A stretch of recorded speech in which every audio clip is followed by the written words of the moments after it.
It's 2019. I just moved to the Netherlands. It's 2023. I just got a chance to vote in the Dutch elections. You see, I'm from Pakistan. Democracy might not be the first word that comes into your mind when you think of Pakistan. I still remember when I was 12 years old, and I was playing at my cousin's house, and we heard some noise downstairs. So we glanced over the balcony, and we saw a big bus and some big men shoving people inside and taking them away. We did not understand what happened. So in the evening, we found one of our neighbors who was, let's say he was kidnapped, and then we asked him what happened. And he said, well, this is a premium transportation service that this political party provides. They take you to the voting booth, and you have to vote for them. This is where I'm from. And Pakistan is not the problem here. It is a young country. It has its own host of problems. Democracy is a work in progress, and that's okay. But here in the Netherlands, this is a mature democracy. I'm excited to vote. I want to see how it works. So that's why the next day, when I look at the statistics, I get a bit confused. I see 1 in 4 Dutch people did not show up to vote. Let me rephrase that. 1 in 4 Dutch people did not choose to show up. In a society where you have the freedom to choose, choosing not to make a choice, that's amazing. Ladies and gentlemen, I'm standing here today to understand with you why people aren't voting anymore. The Netherlands is actually one of the good ones. In the UK this year, 1 in 3 people did not show up to vote. In France, 1 in 2 people did not show up to vote. Yeah, even I'm shocked. And I want to understand why. And for that, there are multiple reasons, but I want to share 3. Number 1, government and the issue of trust. Number 2, media and the issue of misinformation. Number 3, us and the issue of choice. So let's talk about the government. Governments and institutions are quite important for democracy. You see, if institutions start losing trust, democracy begins to falter. Let me tell you a story of Greta and Jurgen.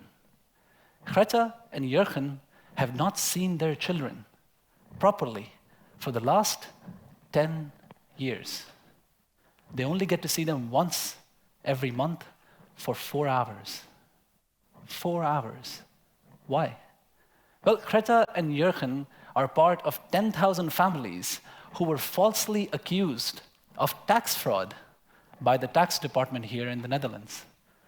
3,000 children were taken away from these families, and Greta and Jurgen's were one of them. I just dropped my child at childcare this morning. I don't know how I would feel when after this event I go to pick her up and she's not there. Who would I trust anymore? Maybe I wouldn't vote anymore. 15 years this went on. 4 elections, 6 cabinets, nothing changed till someone got exposed. Why would you trust the government? And that is the problem that I'm trying to understand. For democracy to work, we need to trust the government. There is no other way. But how do you trust the government when the government chooses to lie to you? They choose to hide stuff from you. Let me be clear. I am not against making mistakes. You try to make decisions for 17 million people. You will also make a mistake. Mistakes are normal. Mistakes are human. The problem is when you make mistakes and you choose to hide it. The problem is when you make mistakes based on some black box algorithms and try to cover it up.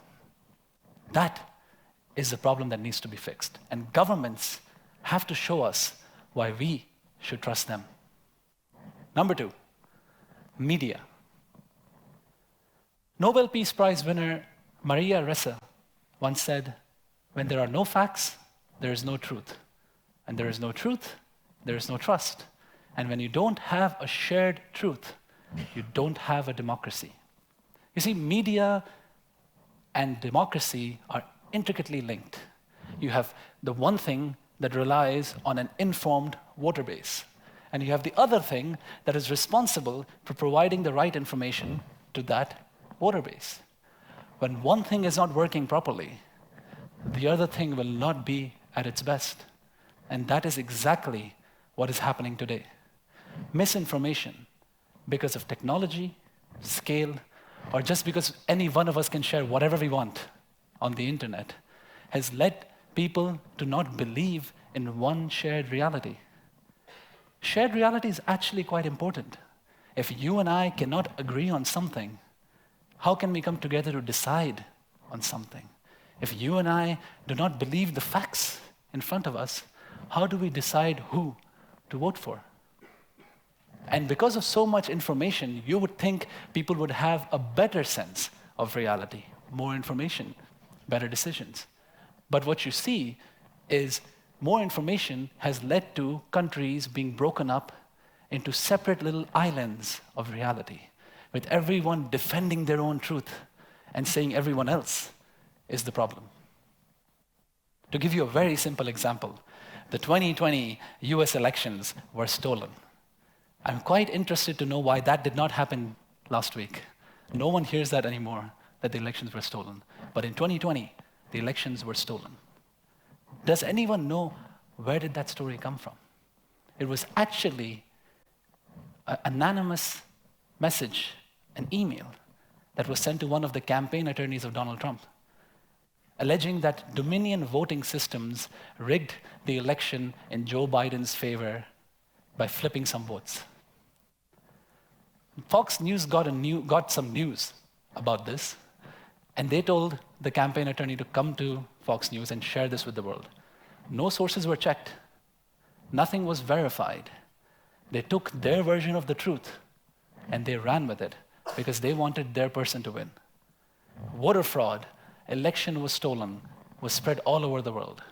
It became such a big problem that Dominion voting systems themselves sued Fox News for defamation. And do you know, 2 years later, Fox News settled for $750 million. But they said, we will not publicly apologize. That is not part of the settlement. That is the problem with misinformation. I have so many friends who tell me, Ahad, listen to me. The problem is, if you have the right critical thinking skills, you don't need to worry about misinformation. If you know how to make the difference between truth and noise, you're fine. But that is not true. Misinformation, once out there, will confuse you. It is actually called the continued influence effect. Information, once out there, that has been debunked, still confuses you with your perception of reality. So where do we go from here? The answer, to me, is simple. The answer is regulation. You cannot talk about anything online without being accountable for it. And I know what you're thinking, freedom of speech. But freedom of speech is not freedom from accountability. If you deliberately are spreading lies again and again that have been debunked, you should be held accountable. Just like the first part with the government, transparency and accountability is key here. I don't know. How would we know the difference between the problematic free speech and the actual free speech? But the current system is not working either. So we need to think of a better way. To give you my defense for regulation, I would like to share one example with you. Do you know the food that we eat, the food that we buy from the supermarket, is also regulated by the government and third-party institutions? So somehow, we are okay with the government checking what we put in our stomach, but we are not okay with the government checking what we put in our minds. That doesn't make sense to me. Lastly, I want to talk about us. You see, democracy is a compromise. But how does that work when we have people who can choose not to compromise? Choice is such a beautiful thing. And for a Pakistani, It's illuminating. You see, Pakistan is a land of a limited choice set. Some of us did not get to choose who we marry. Some of us did not get to choose what kind of career we'll have. Some of us don't get to watch wrestling late in the night at our friend's place because our mom was saying no.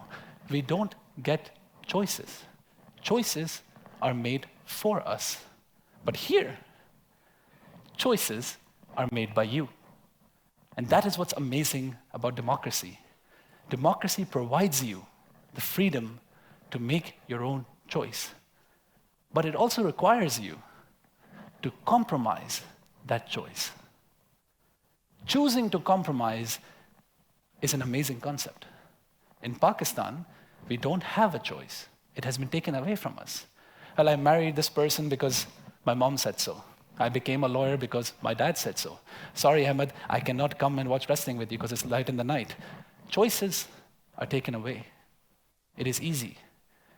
But going out and choosing to vote, even if you don't like the candidates, going out, reading the manifestos, even though most of them are not that good, choice and compromise, that is remarkable.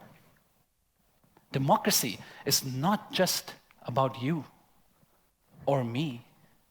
Democracy is about all of us coming together to protect the freedoms that make you, you.